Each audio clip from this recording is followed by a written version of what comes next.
Hello everybody. Today I'm making a video on will there be a Walking Dead Saints and Sinners Chapter 3. This video, just a heads up, is completely opinion based. I have literally only me for this, no facts, nothing. I'm just saying what I think will happen. So anyways, personally, I think there probably will be.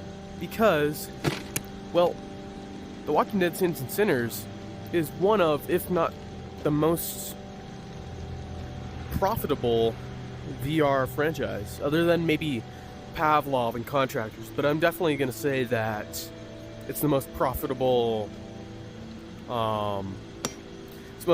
profitable single-player VR game. Because it's amazing. At least the first game is. No matter how you think of the second game, they're making money off the game. So I don't think that they're just going to say no to more money. But there's also the side of the argument of, well, Chapter 2 didn't turn out too well.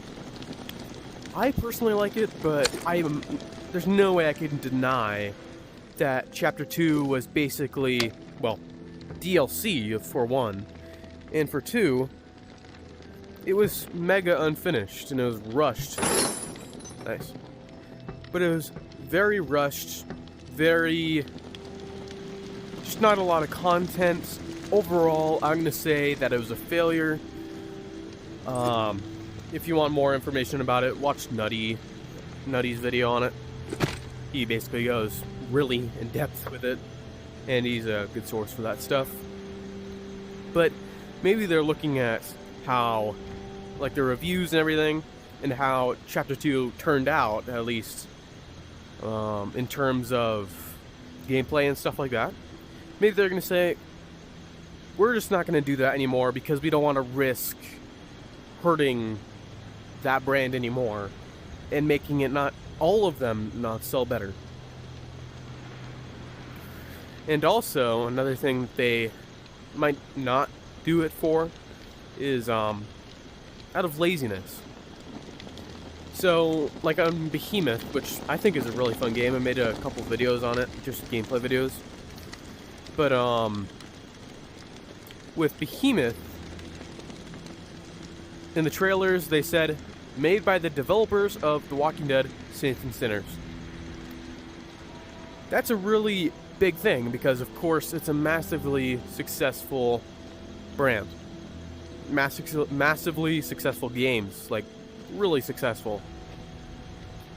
So they might just not do it anymore, but use it as, just use it as showing off. It's like, hey, we made this game, so this game's gonna be good. Trust us. For better or for worse. But still, with the small amount of content, like with Chapter 2 Retribution, it still sold amazingly well. I'm assuming. I'll put pictures up in post. I'm assuming, of course, it sold massively well, even if the reviews are pretty, very, very meh. In the game overall, they haven't fixed any of the bugs or anything. And overall, it's just kind of a 6 out of 10 game. At least in terms of how complete it is and how non-buggy it is. But it wasn't complete, and yet it sold amazingly. Again, I'm assuming. So I don't think that they're just going to abandon that brand. Nutty made a comment on this in his test stream that he made recently, which I'll put that video up now. I think I can say for certain that that Retribution is the last Saints and Sinners game, at least on the immediate horizon. I don't think they'll make a third one, the Retribution, which sucks that it turned into just the moneymaker. So now that I think now they want to use it to make other games so that they can say from the developers of Saints and Sinners, which probably just gonna use it as, well, as showing off, to show off their other games. They're saying, hey, we made this game's gonna be good. Which is pretty kind of scummy, but, you know, as a fan of Saints and Sinners, well, pretty much all the VR community, of course we all want it to be, but at the same time, do we want another game that is so buggy and non-playable? That's not up to me. That's up to the Skydance devs. If I were to say, I would rather have a semi-playable game than a non-playable game at all. But I'd much rather have a complete game like Saints and Sinners 1 compared to a buggy mess like Chapter 2. But anyways, that's just my opinion. Again, zero facts. I'm just saying that we probably will be seeing it because it's a moneymaker. But at the same time, they might just lazy out on us, they might play it safe, or they might just abandon it because of, well, maybe because Chapter 2, spoiler alert, kind of seemed like the end of the tourist story. But at the same time, you could start a new tourist story, or you could add in another enemy. Like, I think if they added in, like, the Whisperers from the show and made it a group of them or a group like them move in, and people could just, like, blend in with the walkers in some ways, that would be awesome. I'd love to see that. But they'd have to get creative with it because the tower is really the big bad guy of the entire game. The games. The Acclaimed were also it, but clearly by the second game, they were definitely not really a big player in terms of bad guy, good guy. In the first game, they were more iffy.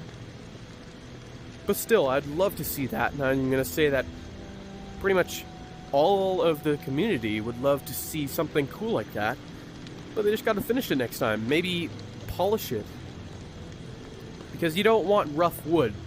Rough wood on a cutting board is the worst thing, because it's hard to cut. You don't want a rough game because it makes it hard to play for the players. So I'd rather them just not make another one. Well, no. I'd rather them make one, even if it is bad. But again, that's just my opinion. That's really all I have to say. Sorry I'm just waving my hands around. It's really dumb and annoying type of video. I know. But, I don't know. I didn't want to go in a Memorial Lane, just kill zombies and constantly be interrupted by them. So I just wanted to do it here and wave my hands around. But anyways, thank you guys for watching. I'll see you guys in the next one. And, well, again, or not again, but leave a comment. Maybe voice your opinion. I'd love to read your guys' comments. I'd love to reply to them. It's really cool. But leave a comment. Give me your guys' opinion on the matter. I'll see you guys in the next one. Later.